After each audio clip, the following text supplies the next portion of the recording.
Hello friend, সবাই কেমন আছেন? আশা করি ভালো আছেন। আজ আমি অসীম আছি আপনাদের মাঝে, আপনাদের জন্য একটি অসাধারণ ভিডিও নিয়ে এসেছি। আজ আপনাদেরকে দেখাবো এই মুহূর্তে কয়েকটি সেটিং, খুব গুরুত্বপূর্ণ সেটিং। এই সেটিংগুলি কীভাবে করবেন সেটিই দেখাবো। আপনারা হয়তো অনেকে ইমো ইউজ করতে চান কিন্তু বিরক্তির কারণে ইউজ করতে চান না। অনেকে হয়তো আননোন নম্বরে ফোন দিয়ে অটোমেটিক ফোন চলে আসে, তারপর অটোমেটিক গ্রুপে অ্যাড হয়ে যাচ্ছেন, তারপর আরও বিভিন্ন ধরনের বিরক্তিকর কাজ ইমোতে চলে আসে। আপনারা কীভাবে ঝামেলামুক্তভাবে ইমো অ্যাপসটি ইউজ করতে চান সেই ভিডিওটি আপনাদেরকে দেখাবো। ভিডিওটি পুরোপুরি দেখেন এবং সবগুলো সেটিং বুঝে নেন, আপনাকে সবাই বলতে বলবে। সো ফ্রেন্ডস, কথা না বলে চলে যাচ্ছে ভিডিওর মূল কাছে। Let's check it out.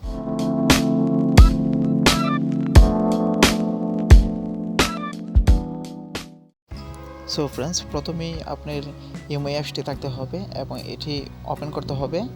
Open করার পর দেখতে পাচ্ছেন নিচে প্লাস অপশনটি, সেটিতে ক্লিক করবেন। সেটিতে ক্লিক করার পর তারপর নিচে দেখতে পাচ্ছেন মোর অপশন, সেই মোর অপশনে ক্লিক করবেন। ক্লিক করার পর অনেকগুলো সেটিং চলে আসছে, তার মধ্যে আপনি প্রথম যে সেটিংটি দেখতে পাচ্ছেন সিকিউরিটি অ্যান্ড প্রাইভেসি, সেটিতে ক্লিক করবেন। এই সেটিংটির মাধ্যমে আমি সকল কাজ আপনাদেরকে দেখাবো। সো তারপর দেখতে পাচ্ছেন একটু নিচে স্ক্রল করবেন, তারপর দেখতে পাচ্ছেন মেথড ফর এন্ডিং মে, এই অপশনটিতে ক্লিক করবেন। এই অপশনটি মূলত আপনার ইমোতে অটোমেটিক অ্যাড হতে পারবে না। আপনার নাম্বারও যদি পায় তাহলে অ্যাড হতে পারবে না। তারপর উপরে দেখতে পাচ্ছেন ফোন নাম্বার, সেটিতে ক্লিক করবেন। সেটিতে ক্লিক করার পর আপনি দেখতে পাচ্ছেন ডান দিকে অপশনটি অন করা।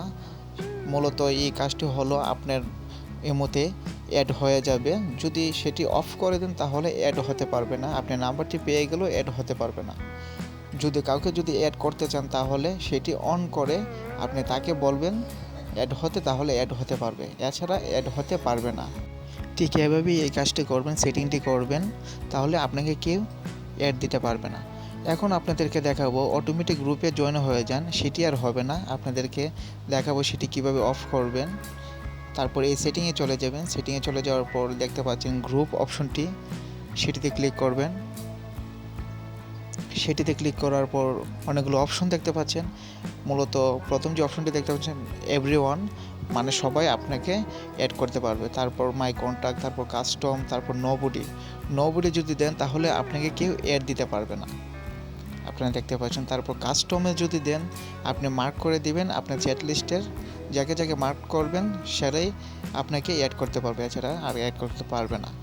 এখন আপনাদেরকে দেখাবো অনলাইন স্ট্যাটাস স্ল্যাশ স্ক্রিন, মানে আপনি কতটুকু অ্যাক্টিভ আছেন সবাই দেখবে কিনা সেটি আপনাদেরকে দেখাবো। দেখতে পাচ্ছেন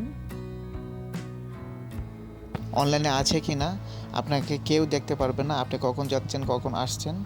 সো এখানে এভরিওয়ান দেওয়া রয়েছে, তারপর কাস্টম আছে, নোবডি আছে। নোবডি দিলে কেউ দেখতে পারবে না। আর যদি কাস্টমে ক্লিক করেন, কাস্টমে দেখতে পাচ্ছেন চ্যাট লিস্টের আপনার সকল মানুষ এখানে রয়েছে, আপনি যাকে যাকে মার্ক করবেন তারাই দেখতে পারবে, এছাড়া কেউ দেখতে পারবে না। ঠিক এভাবেই সেটিংগুলো করবেন। খুব গুরুত্বপূর্ণ সেটিং, খুব ভালো হবে এবং ঝামেলামুক্ত হবে, আর কোনো সমস্যা হবে না ইমো অ্যাপসটিতে। তারপর আরেকটি সেটিং রয়েছে আপনাদেরকে দেখাই, যে কেউ আপনাকে কল দিতে পারবে না। আপনি কল লিস্টে চলে যাবেন। কলে চলে যাওয়ার পর এখানে রয়েছে এভরিওয়ান, তারপর মাই কন্ট্যাক্ট, কাস্টম, নোবডি, তারপর ব্ল্যাক লিস্ট, যদি ব্লকও করতে পারবেন, ব্লক করলে আর দিতে পারবে না। তারপর নোবডিতে দিলে কেউ ফোন দিতে পারবে না আপনাকে। তারপর কাস্টমে ক্লিক করলে আগের মতনই যদি মার্ক করেন, যাকে যাকে মার্ক করেন তারাই আপনাদেরকে কল দিতে পারবে, এছাড়া আর কল দিতে পারবে না কেউ। অনেকগুলো সেটিং আপনারা শিখে ফেললেন, এখন ভালোভাবে আপনারা ইমো অ্যাপসটি ইউজ করতে পারবেন, আর কোনো বিরক্ত হবেন না, কেউ বিরক্ত করতে পারবে না। সো ফ্রেন্ডস, ভিডিওটি কেমন লাগলো? যদি ভালো লেগে থাকে, একটু উপকার হয়ে থাকে, অবশ্যই চ্যানেলটির পাশে থাকবেন। সবাইকে ধন্যবাদ।